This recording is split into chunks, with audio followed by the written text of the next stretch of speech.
On est assez satisfait de l'avancée de ces travaux puisqu'ils doivent être terminés fin avril. On a des deadlines qui sont très strictes et on voit que déjà il y a un bon niveau d'avancement et que normalement tout sera terminé fin avril comme c'était prévu. Le grand plaisir que nous avons eu, c'est que on a pu rencontrer des gens qui sont impactés par ces travaux, c'est-à-dire qu'ils vont bénéficier de la connexion au réseau. Et ils nous ont fait part de leur plaisir de voir leur quotidien qui va pouvoir changer grâce à ce nouvel aménagement. Et c'est vrai que c'est un grand plaisir parce que c'est un projet sur lequel moi, en tant qu'agent, justement, je travaille depuis 2011-2012, puisque les premières études ont été lancées à ce moment-là. Donc de voir qu'aujourd'hui, ça y est, on est en phase concrète et que des gens peuvent nous dire, ça y est, je vais avoir le réseau d'assainissement chez moi dans ma maison, c'est un grand plaisir. On est dans des chiffres qui restent ceux qu'on attendait au départ, à peu près. On attendait 5000 personnes, on est un petit peu en deçà. Mais ce qui nous fait plaisir, c'est qu'on a 2 écoles avec à peu près 1750 élèves qui vont bénéficier aussi de nouveaux aménagements pour leur site scolaire.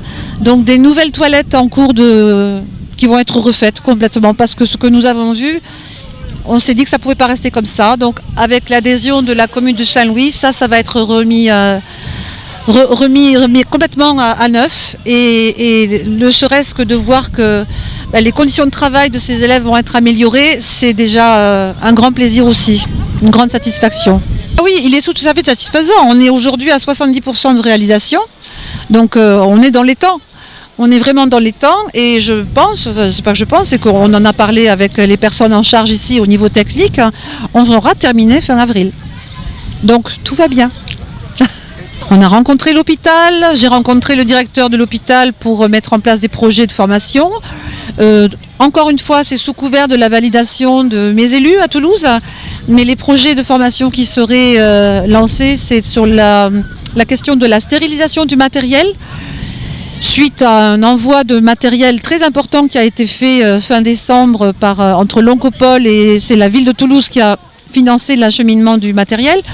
Mais donc pour compléter ce matériel, maintenant il y a les conditions de stérilisation peut-être qui pourraient être revues. Donc on va travailler sur ce projet de formation sur la stérilisation. Quelles sont les perspectives de cette coopération en dehors de l'assainissement? Alors les perspectives, les projets qui sont à valider, mais qui sont évoqués ici avant mon départ, c'est une autre phase sur l'assainissement, sur un autre quartier, qui serait le quartier Eau-Claire. On va voir ce qui est possible, ce qui est réalisable. Il y a donc le projet de formation avec l'hôpital. Il y a un projet de formation qui est à l'étude aussi avec l'université Gaston Berger, l'école nationale supérieure d'agriculture à Toulouse, ainsi que la Toulouse Business School à Toulouse. Donc des professeurs sont en lien avec l'université Gaston Berger et il y a également un projet culture qui est en cours de montage. On en a parlé ce matin avec monsieur Cissé qui gère ici la culture à Saint-Louis. Un projet culture d'abord sur un gros événement qui se ferait en octobre sur inaugurer déjà la fin des travaux d'assainissement, la signature d'une convention qui est en cours entre l'hôpital de Saint-Louis et l'Oncopole à Toulouse. Profiter de ce moment d'octobre donc pour signer cette convention autour d'un moment festif sur l'Institut français. Et puis en parallèle, on essaie de monter un projet d'échange d'artistes entre un photographe sénégalais et un photographe toulousain. Mais encore une fois, j'insiste toujours, je suis agent moi de la ville de Toulouse. Donc il faut que je fasse valider tous ces projets par mes élus à Toulouse. Et je tiens à dire que Madame Nicole Biquel-Bello, qui était donc là en octobre, elle est très impliquée dans tout ce qui est coopération décentralisée. Elle est particulièrement dans les projets de Saint-Louis.